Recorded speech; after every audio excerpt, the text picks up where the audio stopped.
so great to be here with you both today, and the reason that we're here is because your queen has returned to New Zealand. How wonderful has it been to have her back? Well, it's actually quite exciting, really, to get her back home, and really after the accident, and to actually have her home is just perfect. So we're just looking forward to the next phase. Now she has retired, that gives us the opportunity to reflect on what an amazing career she had. Can you give me your highlight win from her career? I think winning this around in Sydney and we being able to be there, that was quite an amazing day. And of course, Opie was on board that day, so it was quite an amazing feat, because where she came from, it didn't look like she had any chance of winning. And if you replay that particular race, everyone who watches her races says that was the most difficult one to win. And of course there she just flew home, so it was just an amazing feat. So yeah, that was probably the best one for me.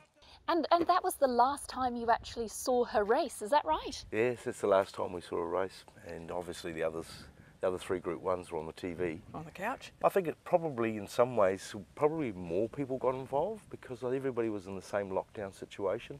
And I think she sort of I don't think she got people through COVID, but I think it's just something to look forward to on a Saturday. I guess my best win was the Karaka Millions in the 3-year-old race. But mainly because of the crowd. When the boys get paid with chanting, and you know, there's only one Opie, Bosson, the excitement of that night. And then in reflection, of course, we haven't been to the races like that since, and you just, those special days, that's why you do it for. And you know, the boys get paid, we're happy because they backed up, but the reality is that a lot of those guys are going to remember that evening, and a lot of other people. So she's an unbelievable horse because she's brought a lot of enjoyment to a lot of people. She came along at a pretty significant time for you too, having just taken over Cambridge Stud. There was a lot of things going on. Did she help the business? Well, I think she helped the business, and she just helped everyone sort of have feel a bit better about themselves, and to watch her racing during that time was pretty special. And as everyone knows, we had a pretty dreadful time that first year with our stallions. So yeah, I think she brought a lot of happiness and a lot of joy to so many people. You know, what Probabeel did was she helped launch our colours, the rebranding with Cambridge Stud, the yellow and black, and the way we do our logo. She helped with that, and it became recognisable sort of because of her. So she didn't carry the business on her shoulders, but what she did was she put it at front and centre in all our minds. And you know, some of those difficult days when we were, you know, sort of thinking to ourselves, my God, what the hell have we done? You know, you've got a horse like this to look forward to go racing. And of course, she didn't let us down, which is the main thing. Do you have some fond memories of the beginning? Well, we were the underbidders, actually. Yes. David Ellis-Porter, of course. And then we went straight outside and said, could we buy her from him? And that was all agreed upon. So as long as Jamie trained her, we said, well, that's fine. And away we went. You sort of got your fingers crossed, and you're hoping that you've got a good one. But I mean, that's what this game's about. Everybody's out at the sales at the moment. They're all trying to buy, you know, not just another Probabeel, but another champion, and that's why you do it for.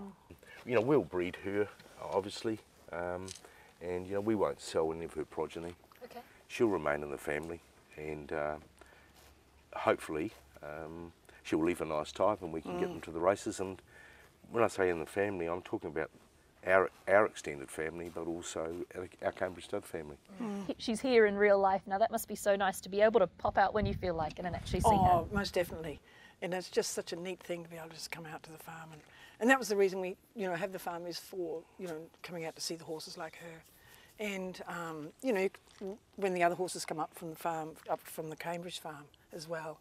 So, yeah, it's just a neat thing. Be able to just touch and feel, and yeah.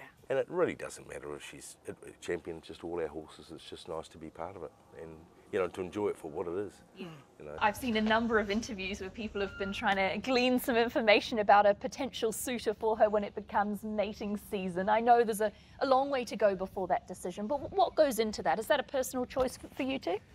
Well, I think it'll be a choice, Brendan and I'll, and probably Henry, and we'll just sit down and make a decision there. Well, it sort of really was the best thing for her, what's rather than the best thing for us.